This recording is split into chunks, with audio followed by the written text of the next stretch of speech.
bit unusual, but I submitted a monologue. Who wants this? And then way down there, we have one person.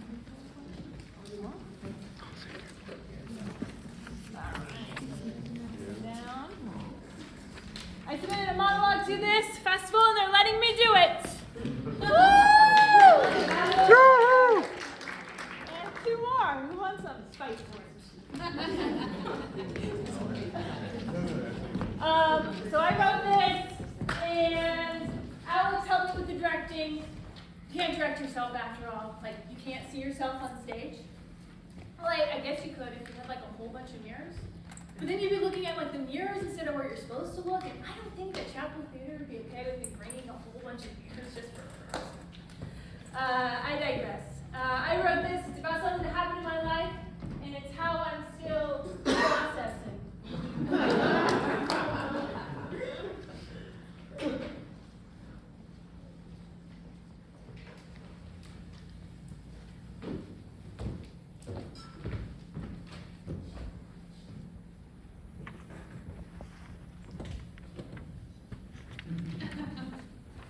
When I was 15, my father died.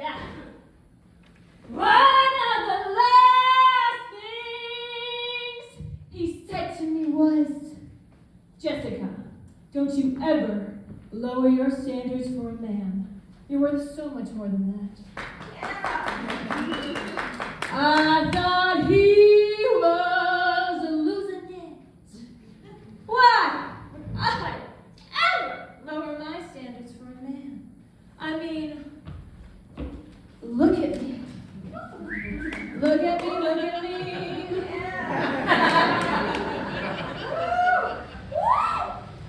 But when I turned 19, I started dating this guy, Brad. I bet that we'd be together forever. He was cute, hair the color of mahogany, chestnut eyes, and he was the perfect height, 2 inches shorter than me. He was nice, funny, and oh so talented. But he was a massive jerk. I know that people overuse therapy speak nowadays, but he's even what a trained professional would call a narcissist. Narcissist. He only cared about himself. He never cared about, well, me. He was a nosy, a noisy, a narrow, negligent narcissist.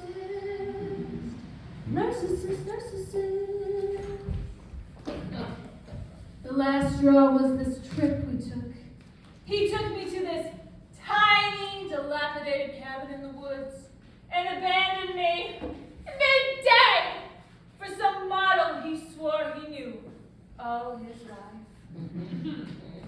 I was alone, broken, afraid.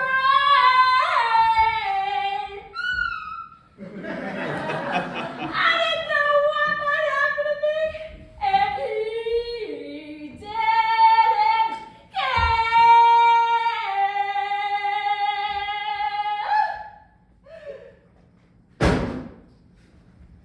Okay, I can't listen to this anymore. Excuse me? Your dad did not die when you were 15, first of all. Okay, I don't know who you think you are to tell me what happened to my own dad. And even if he didn't, I'm allowed artistic liberty to write whatever I want. Second in of my all, play. I did not abandon you at the cabin in the woods for some model. Nick? I Nick, is that you? I left you at your parents' vacation home, so I could go home and take care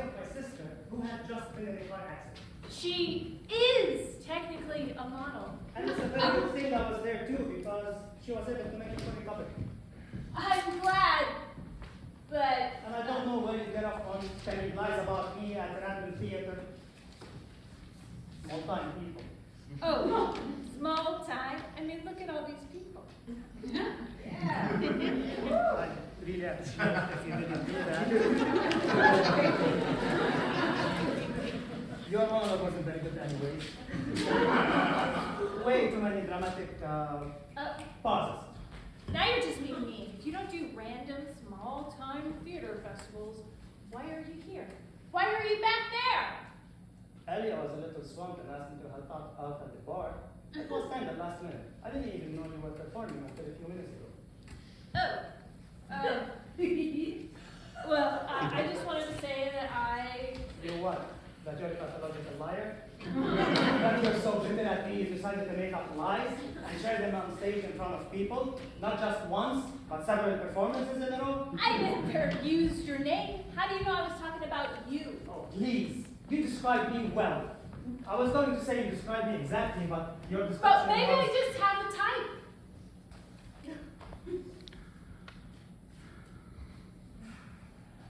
Okay, fine. I'll play. How do I know it's me? One, as mentioned, the very, shall we say, vividly painted picture of me. Second, the story about how I abandoned you sounds like a very twisted version of what actually happened between us right before we broke up. Oh, and third, I know I'm the only person you dated since high school. And no wonder if this is what you do when you break up with guys.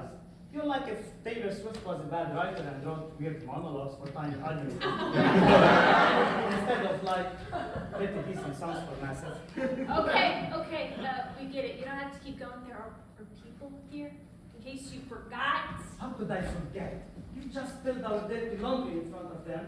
Or one version of our dirty laundry, I guess, with dye or something splattered all over it to make it look even dirtier. I needed to process, and I couldn't use our actual dirty laundry for privacy's sake. So I spun off a situation that sort of happened to me, and I projected my feelings onto that.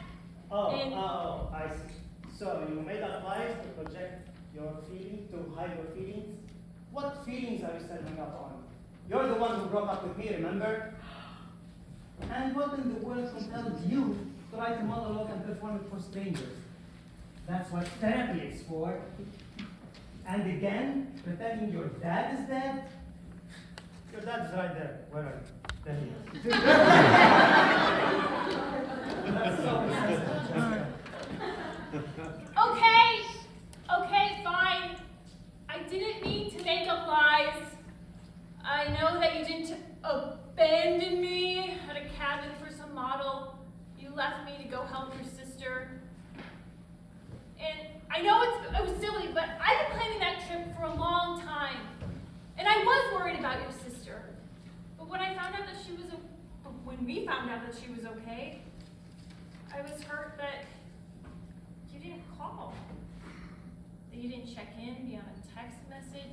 You didn't try to reschedule our trip. And I don't think in our relationship I ever was important to you. And a little piece of me thinks that you were looking for any excuse to avoid me. And I know you're not the best at quality time. And I know you're not a narcissist. I know you're not. But I was mad that in our relationship, I never was a priority to you. And I know my dad isn't dead. I just felt like the piece needed a little weight, a little dramatic oomph, the je ne sais quoi, the internal struggle. You're rambling. You're always such a rambler. Sorry. Don't be, it's cute. I mean, you're allowed to make up things for monologue. Just didn't say that at the end because something that happened to you. It was about something that happened to you, and then you described me in an awful light. I know, I'm sorry. I was hurting. I know, it's okay. Let me finish. Okay. All I'm sorry I made you feel that way at your parents' cabin, and I'm sorry I didn't call. I was truly just so focused on my sister. Well, I'm glad she's okay. Me too. And I'm sorry for not making you feel like a priority in my life. You were. I was just scared. And I'm sorry for interrupting your monologue. I was upset. I haven't seen you in years, and What? I missed you. I said I didn't know you were performing tonight, but truthfully, I asked Elia if I could come and help at the bar, so I'd have an excuse to see you. Then it wouldn't look like I'd come to see you, but I could run into you casually and act all cool and surprised, like, oh, hi, Jessica. I didn't know you would be here tonight. Hey, nice work on your play. Then you started going, and your monologue was about me, and it was just a little bit bad. I'm sorry. Well, you should let me finish it. What? You should let me finish my monologue. Are you sure? Trust me. I didn't like the first half of it.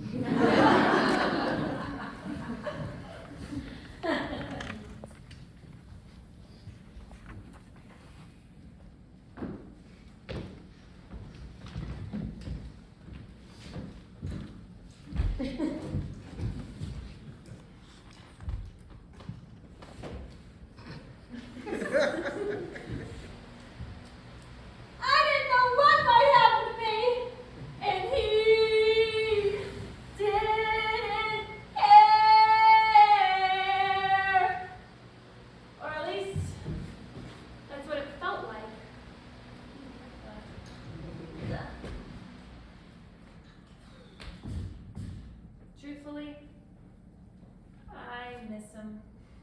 Oh, I miss the way you'd make me laugh. I miss the way you would sing terribly to Taylor Swift. An artist he loves.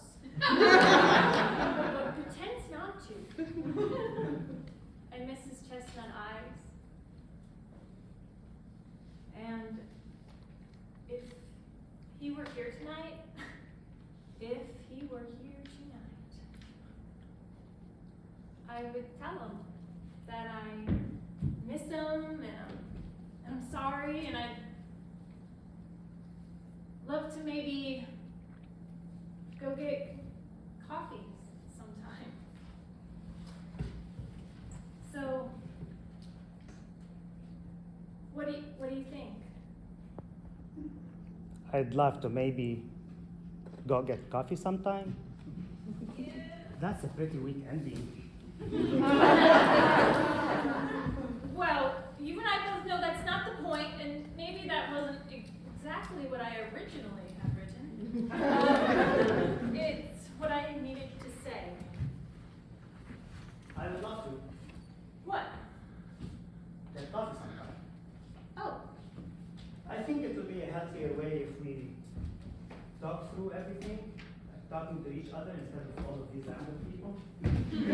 No offense. But first we should get off the stage. right.